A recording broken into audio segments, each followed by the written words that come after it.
Okay. Try that again.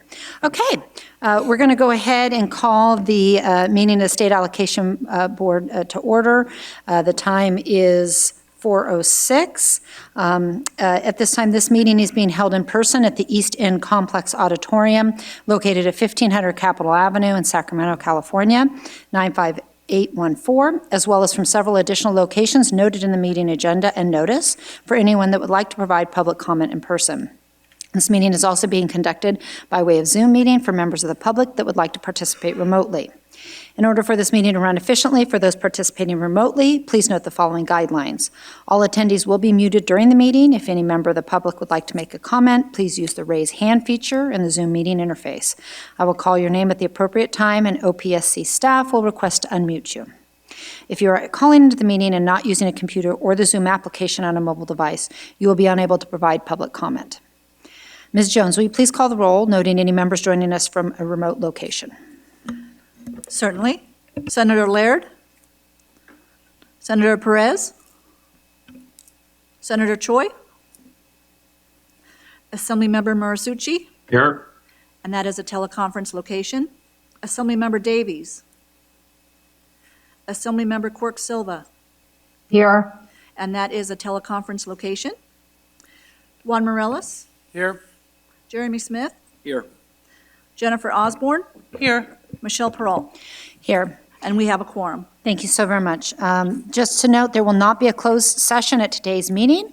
Therefore, we'll go ahead and move on to the agenda. Ms. Kirk, please proceed. Thank you, Madam Chair.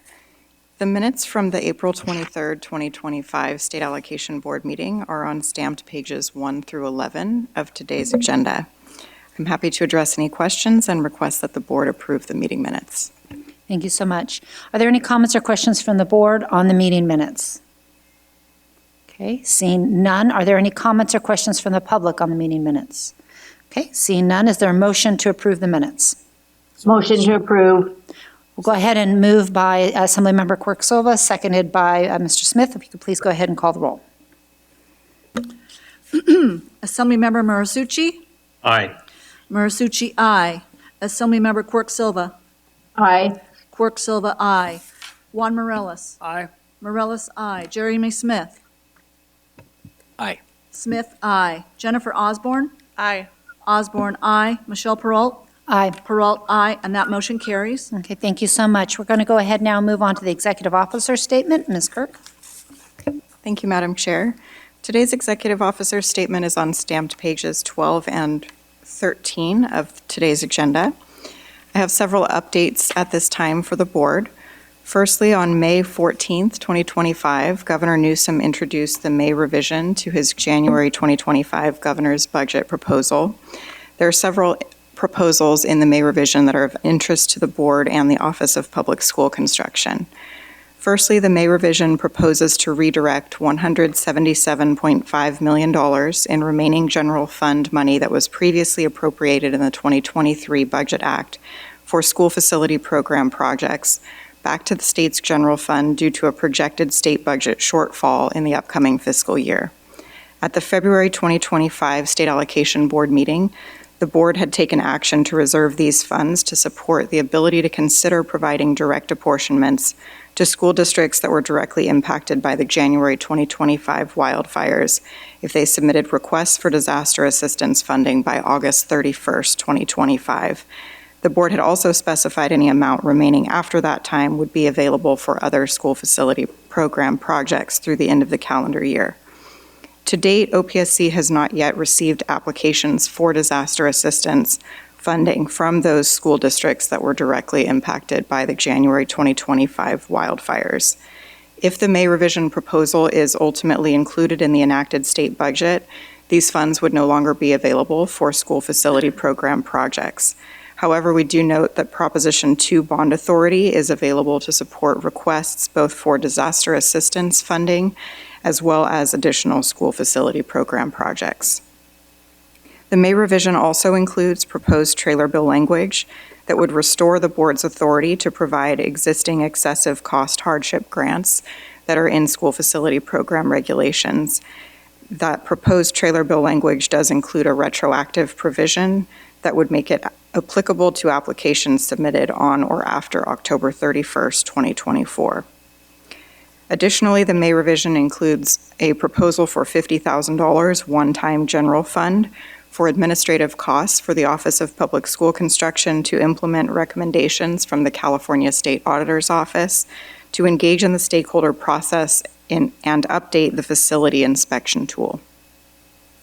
Notably, the May revision does not modify January governor's budget proposals that were of interest to the board and previously highlighted. In part, the governor's budget did include a proposal for funding and position authority for the Department of General Services, including the Office of Public School Construction, to implement and administer Proposition 2. The May revision maintains this proposal and also maintains the existing OPSC application processing rate of approximately $1.5 billion in school facility program projects annually.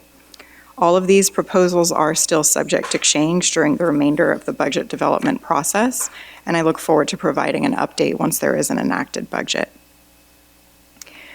Stakeholder meetings, we have held one additional stakeholder meeting focused on gathering input toward implementation of various provisions in Proposition 2 since we last met in April. On May 10th, we held a stakeholder meeting focused on two aspects from Proposition 2, the 75-year-old building supplemental grant and the career technical education supplemental grant. Additionally, we presented information on global regulations cleanup as well as the second round of modernization funding, all of which are proposed regulations that we're in the process of developing for future presentation to the board for consideration. Last week, we also held a joint workshop on the upcoming Career Technical Education Facilities Program filing round that the board authorized at last month's meeting. This workshop was hosted jointly with the Department of Education and the Division of the State Architect. I'm pleased to announce we had more than 160 external participants participate in that workshop live, so we do have quite a bit of interest in that upcoming filing round. Finally, we currently have a priority funding filing round underway that opened on May 14th and will close at the end of the day on June 12th.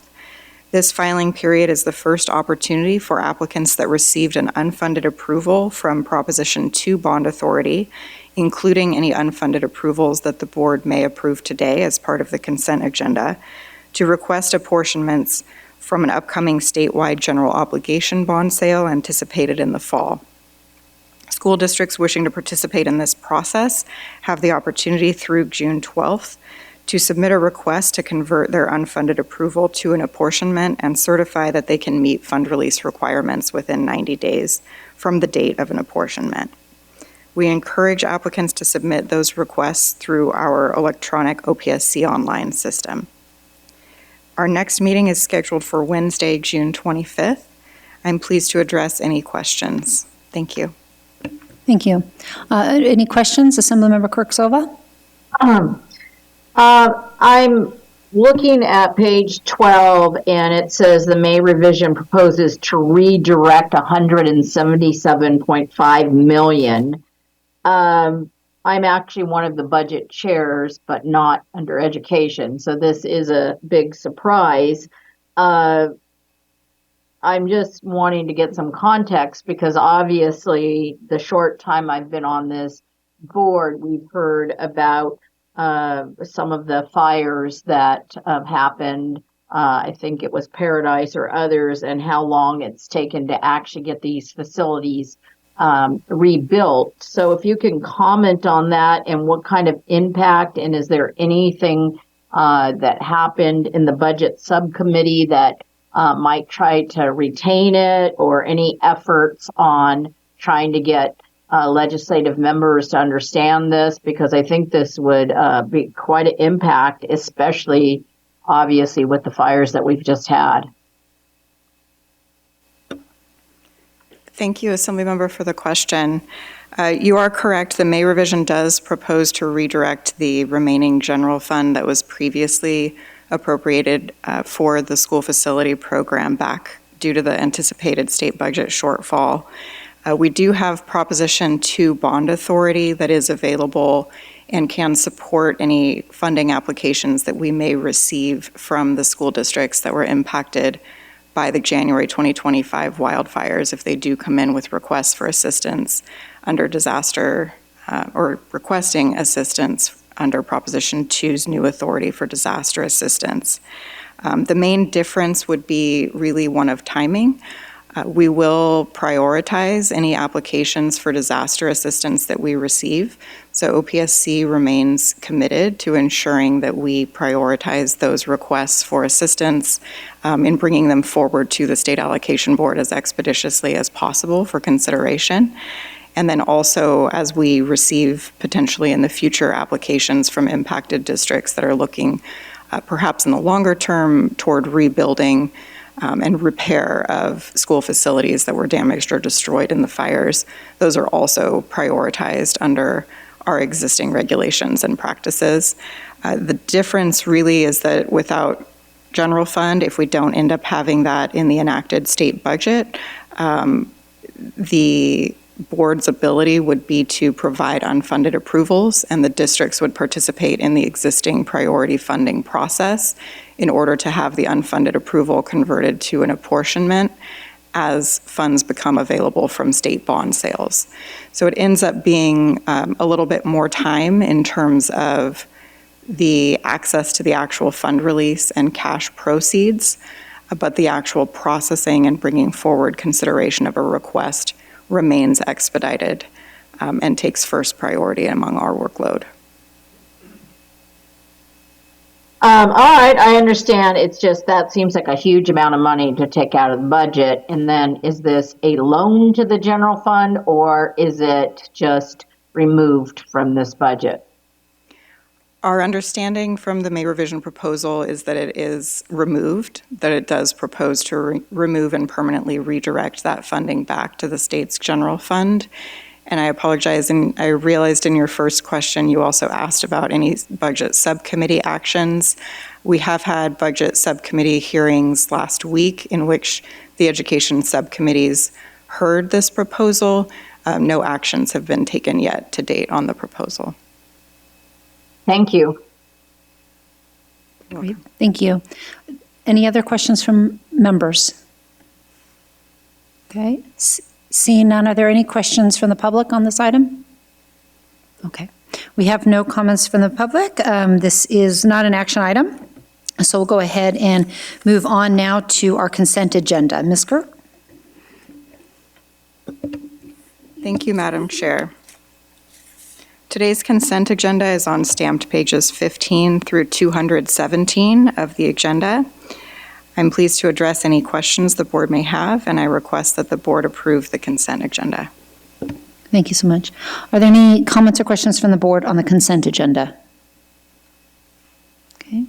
Seeing none, are there any public comments on the consent agenda? All right. Seeing none, is there a motion to approve the consent agenda? So moved. Moved by Assemblymember Marisucci. Is there a second? Second. Seconded by Juan Morales. If we could please keep the roll call. Certainly. Assemblymember Marisucci. Aye. Marisucci, aye. Assemblymember Quirk Silva. Aye. Quirk Silva, aye. Juan Morales. Aye. Morales, aye. Jeremy Smith. Aye. Smith, aye. Jennifer Osborne. Aye. Osborne, aye. Michelle Peralt. Aye. Peralt, aye. And that motion carries. Thank you so very much. We'll go ahead now and move on to our financial reports. Ms. Kirk? Thank you, Madam Chair. The financial reports are on pages 218 through 234 of today's agenda. I'm pleased to address any questions. Thank you so much. Are there any comments or questions from members of the board on the financial reports?